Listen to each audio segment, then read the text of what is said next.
What's going on, guys? You are almost done with the glide tutorial. We're currently on episode 22 and we're going to be creating some money, so some prefab right here. It's going to be a really simple one, and you guys are going to like it because that's a fast and simple episode. Alright, let's get right into it.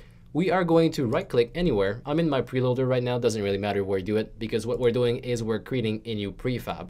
If you have a model for this, which I don't, you're going to be drag and dropping this inside of the scene. I'll be using a cube. I like cubes quite a lot. They're fairly cool in my opinion. And I'll just be giving this some nice twist right here so it looks like an actual well, we have the icon for token. I'm going to be trying to create something similar. So by holding control right here, I'm just playing with the rotation. I'll try to create the logo that they have in The Sims, right? That's what I'm trying to create. I'm also going to have to change the pivot point of this so I have the proper angle. And there we go. Okay, so we have something like this. Minus 45, minus 45. That is perfect. And I'll just scale this in. Let's say 0.5. Oh, okay, we're going to be using the X and the Y, I think. So 0.5 here, 0.5 there. And it's definitely not looking the way I want it to look. But you get the whole point. You know what I'm trying to do? I'm trying to create the logo from The Sims. I hope that they do not copyright strike this, as it would first not make any sense, and second, I mean, they won't. Okay, cool. With this cube right here, I'm going to create another empty game object just to give me some help. Make sure my game object is at 0, 0, 0, 0 first, and then I'll put the cube inside of it, and I'll just be playing with the scale. So, taller. Let's put 2 here. Do I need it to be wider? Is that perfect? Is that what I need right here? I don't think so. I might actually not want to rotate this actually. Oh, this is great. Okay, we're getting somewhere now. Okay, so basically what I'm trying to say right here is just play with whatever model you have and try to create something that works. In my case, this is gonna be what works for me because I don't care so much about art. Okay, now the really important thing that you need on top of this is to have a proper collider because your player needs to run into it to actually loot it. So I'll add a box collider on this, and I'll just make sure I reset the model position to the proper place, so it's right here.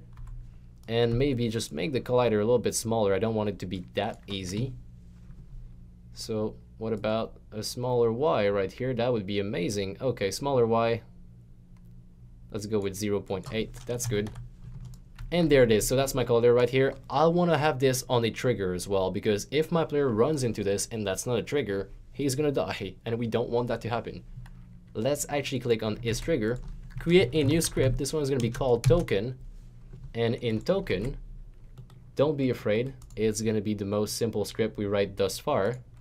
Actually, no, the player menu was quite simple.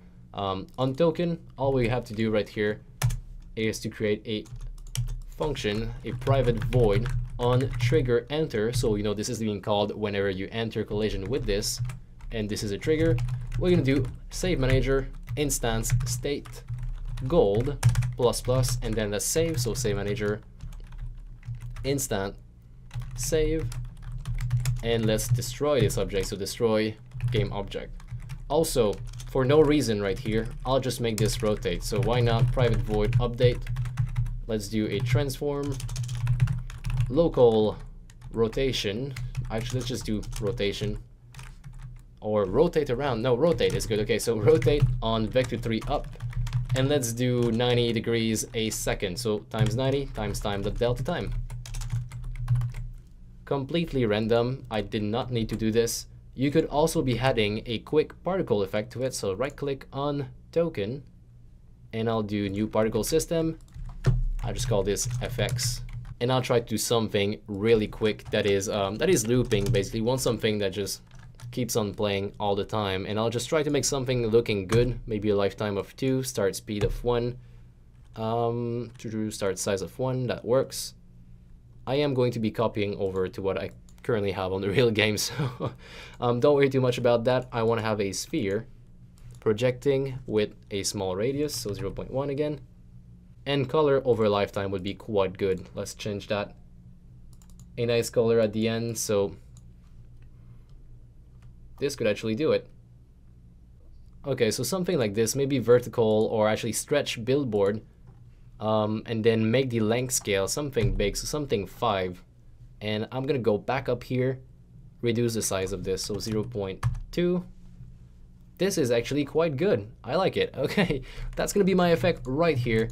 And if we actually have a look at this while it's playing, I'm currently in the preloader, so we have a bit of time. As you can tell, it actually looks quite good. It doesn't look bad, too bad actually, and we're gonna be using that for tokens in our game. So let's quickly just clean up everything and put a token somewhere. We are going to be grabbing this object, putting it inside of the prefab folder, and then move the script inside of the script folder.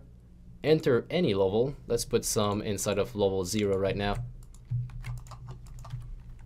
And make sure you actually put it outside of this object, the objective object, else it's going to be considered as a ring, and if it's a ring, you're going to have to go through it. Also, the material is going to be quite messed up, and you just don't want that to happen, basically. So let's just put one here, and also here, and here. Why not?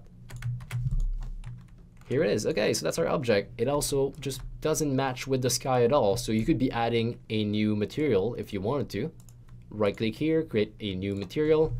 Let's call this token material, and let's drag and drop it on top of one token, and then click apply, so every token has it. All right, it says default material right here, so that definitely did not work. Let me go back on the cube, drag and drop token, and then hit apply. Let's see, did it modify? It did modify for everybody. Now you could be playing around with the color if you wanted to. You'd have a texture on this. Okay, if I make it green, I am getting a strike, 100% sure. Let's just go and make it red. Red is amazing, it's a good color. Or blue. Yo, blue is perfect. All right, that's going to be my really awful looking token. And I think they were in level 1 if I recall properly. So let's run this game. Have a look at the how much money we currently have right now. That'd be great. We currently have 999, so definitely we have a problem right here. I'm going to head back inside of, I think it's the menu scene, where we added some code to help us out and buy everything. Yeah, here it is. So temporary, getting rid of that. We're going to be using our own money right now. Let's hit play. And how much money we have? We probably already have like 999, but if we go inside of level 1 and just collect some coin, and it has a weird material now, so we can fix that, but as you can tell, we collect this, then we're gonna stop. We should have +2, so as you can tell, 8,001, which is going to help you buy more skin and do all that kind of loop thing we have. Okay, so let's see what's wrong exactly with our material really quickly. I'm going to pause the game while it's running. Let's find out. Okay, so I think the material I've modified was the the particle one earlier. What we want to be doing is go back on the effects and change that for, we want to be changing this material for the default particle one. So how do we go about doing this?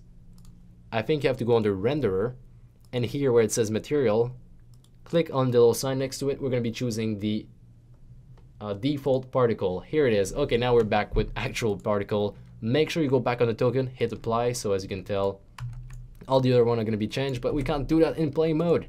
So we're going to have to do it inside the preloader on the token that actually is already there. So on my effects, on the renderer default particle, it seems like it worked for some reason. Let's hit apply. And here we go. So if we hit play here, it actually works in the preloader, which means it is going to work in the game. Let's test this out.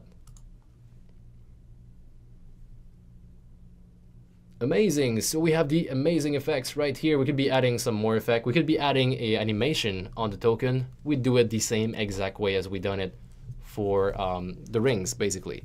So whenever you enter it, you set the trigger on with the both animation. So the idle animation, which does not exist because we're not running animation. We're doing a script right here.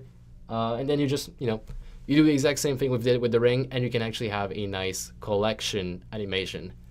And guys, this is actually where the code ends. So at this point, we have the exact same project I have on on my other project that I'm actually basing this on. So from here, we need to start creating a level. Thank you so much for watching. At this point, you can say that you've made the game. It's working. It's not fun because there's no content. And also, we're using all the same rails. But It's there, it's working. Congratulations, you've made it that far. I'd give you a tap on the back, but I don't see you. And also, you're probably not watching this while I'm recording. Okay, cool. Thank you so much for watching. I'll see you guys in the next episode where we start doing a little bit of content.